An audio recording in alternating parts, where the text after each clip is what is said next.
Assalamualaikum Tok Azim Channel. Kali ini As nak pergi Museum Negeri Sembilan terletak di Seremban, Negeri Sembilan. Dan museum ni masa percuma aja, dia ada dua. Dia ada satu museum, satu lagi rumah contoh. So, jom kita tengok lebih detail selepas video ini.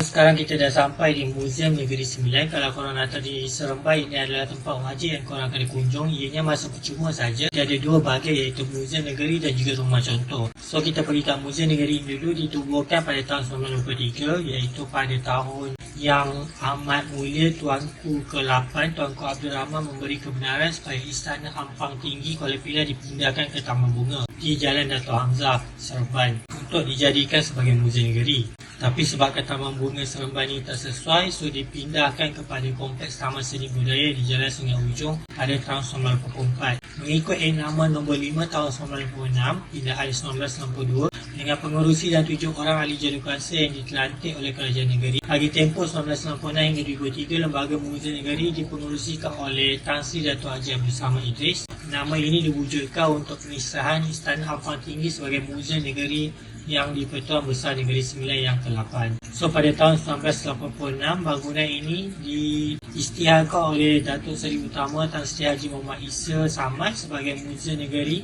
menggantikan bangunan Istana Ampang Tinggi. So, Istana Ampang Tinggi ni adalah istana kayu yang terdiri daripada panel berukisan halus dan sepasang pintu gelasan berat yang telah boleh ditemui di sebarang tempat di Semenanjung, Malaysia pada masa sekarang. Istana ini dibina atas pematang yang mahalaka sawah padi yang luas oleh di-Pertuan Negeri Sembilan yang kelima, iaitu Yang Tuan Ulin yang memerintah pada tahun 1861 hingga 1869. So, bangunan ini berukiran 66,5 kaki panjang dan 23,5 kaki lebar. So, apabila ia disiap, dia telah menghadiahkan istana ini kepada puterinya, iaitu Tuanku Cindai, dan apabila puteri baginda berkahwin dengan Tengku Muda Cik, putera Yang Tuan keempat, Yang Tuan Rading. Istana ini terletak 6 batu daripada Seri Menanti. Tengku Muda Cik ini telah menambah lebih banyak panel berukiran dan tinggal di sana bersama isterinya. So, istana ini kemudiannya telah diberikan kepada puteri mereka, iaitu Tuan Tunku Halijah yang berkahwin dengan Yang Tuan Ahmad, Yang Tuan yang ke-7 sebagai isteri keduanya. Apabila Tunku Halijah meninggal pada tahun 1921, ia telah dihuni dari masa ke semasa oleh anggota keluarga yang lain.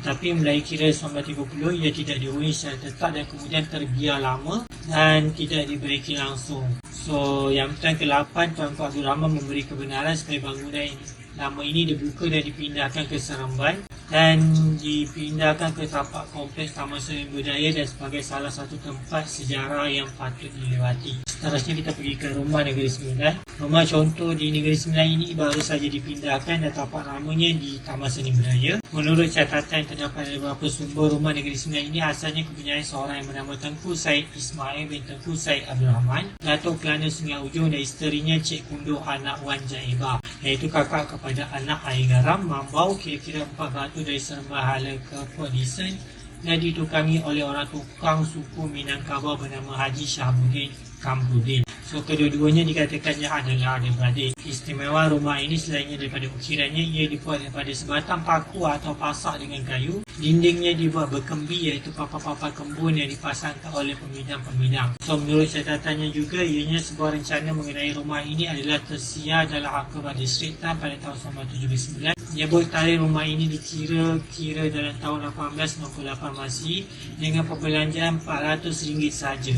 Dan itu sajalah. Kalau korang ada beberapa komen, korang boleh refer di Blogspot ataupun korang boleh komen di kat bawah.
Jangan lupa like, share dan subscribe banyak-banyak ya guys. Thank you. Bye.